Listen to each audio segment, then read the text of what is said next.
Hi team. We've been working on our GLAD strategies, and last week Pamela taught us how we could use a Padlet for an observational chart while we're in this distant learning. And today I'm going to teach you how we can use a pictorial input chart to help foster academic language, academic talk. We are going to use it to discuss some thinking work behind this book, My Brother Needs a Boa. So I'm going to model for you one way that you could use this strategy called the pictorial input chart.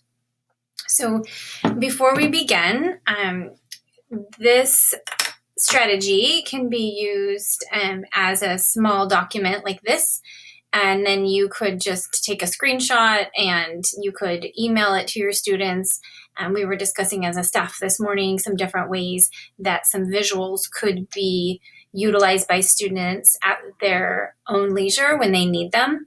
So we can discuss a little further on maybe some different ways that we could capture this work and then have it available to your students. So today, readers, we are going to read the book, My Brother Needs a Boa.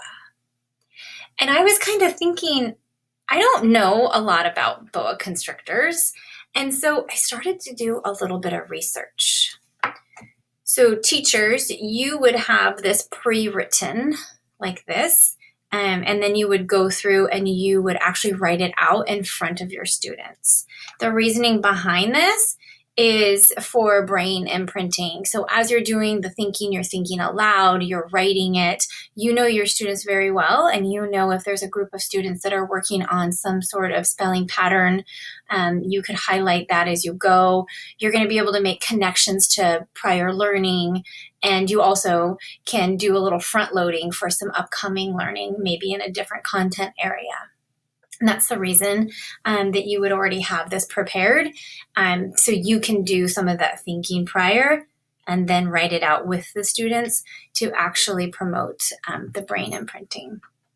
So readers, I didn't know a lot about boa constrictors, and I did find that boas are gray and they're brown. They kind of have these patterns on them like this. I'm just going to sketch this real quick. And teachers, you don't even have to finish this drawing because just like our students, we want to model that things don't necessarily have to be perfect as we're doing some thinking work. We don't want them to get hung up in all the details. Hopefully you do a better job than I am drawing, but this is what mine looks like. Okay, this one's going to have a black tongue, just for the sake of time. Okay, so I learned that boa constrictors, they are very interesting animals, but I still have no idea why somebody would actually need a boa constrictor. So as I was doing some research, I found some interesting facts. And some of the interesting facts made me think of some more questions. Does that ever happen to you? Yeah, as we learn more, we question more. So some interesting facts that I learned about boa constrictors is that they ambush their prey. They ambush their prey. And the word ambush is a really fun word to use to describe a surprise attack. Do that with me. Say ambush. Ambush. Now say surprise attack. Yeah, ambush means surprise attack. So they ambush their prey. Well, I know that ambush means surprise attack. But I don't know what prey is. So I kept researching, and I figured out, teachers, every time you start a new, you are going to chunk your information. So every time you start a new topic, you are going to change color. So I'm just going to change to red for diet. And I would explain to students what diet is. So this is one way that you could proceed through this. So I didn't know what prey meant, but I did know what ambush meant. So I did some more research. And guess what? Prey is what they eat. So whatever they eat, that's called their prey, if it's an animal. So I learned that boa constrictors, they eat their prey. They eat their prey whole.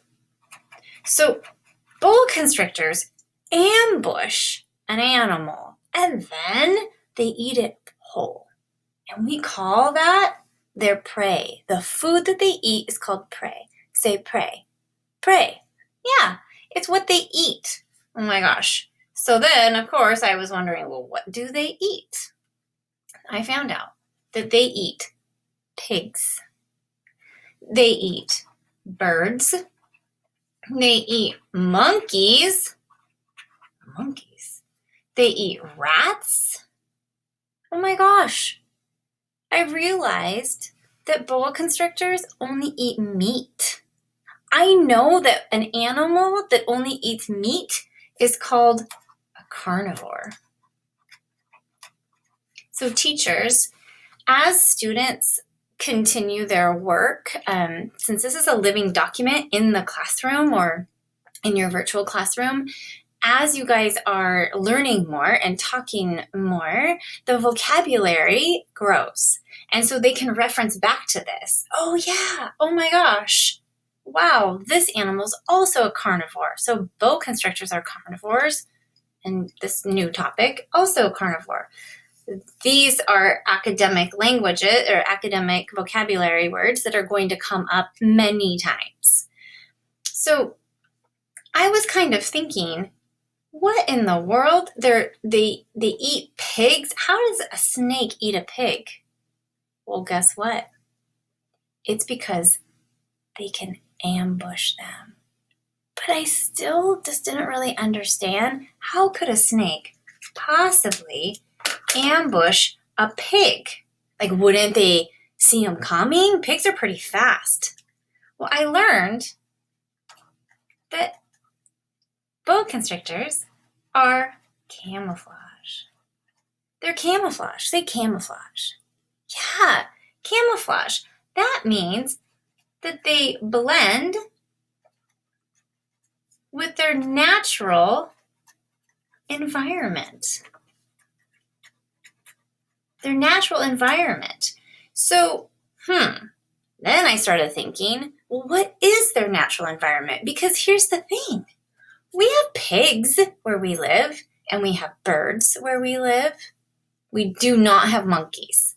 So then I started thinking, I do not think that boa constrictors live around here.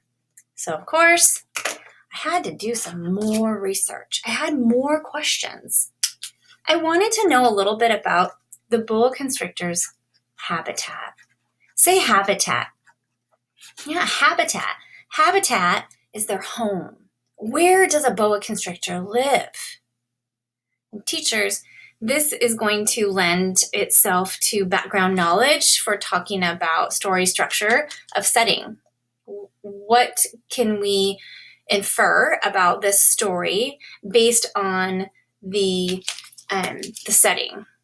And as students are unpacking this information about boa constrictors, it supports the learning of the story structure, and also the structure will assist them in their writing when they go to do their nonfiction writing, the organization of it, and the pattern of learning more, asking more. All right, so I'm just going to go on from here as teacher talk. You would go through the habitat, for example, in this example, and you would talk a little bit more about how this document or chart, so in your physical classroom, this would be maybe on butcher paper or chart paper, And it would live in the classroom for as long as you feel that it needs to, and students can add to it.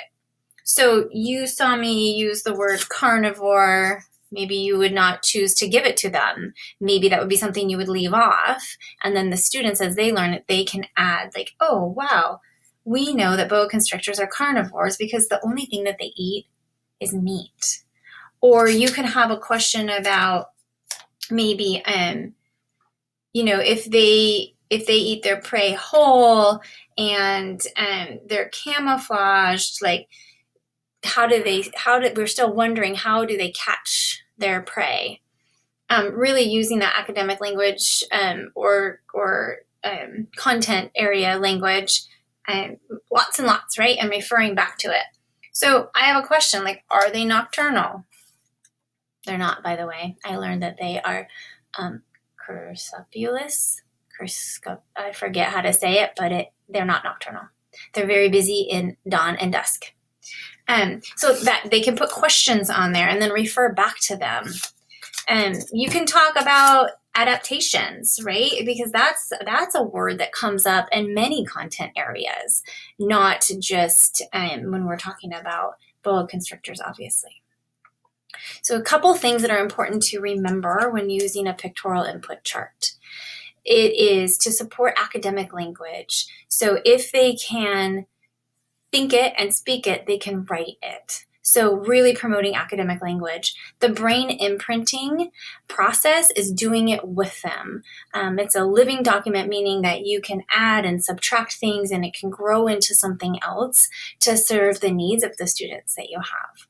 And it's a visual resource because as we have students with limited English, of course, visuals are very supportive. And you could add more to this. I've provided quite a few samples. There's a ton on the internet too. So as we move forward, I would like to be a resource to you and help you think about ways that you can implement this to support our language, not only our language learners, but all of our learners. Thank you so much.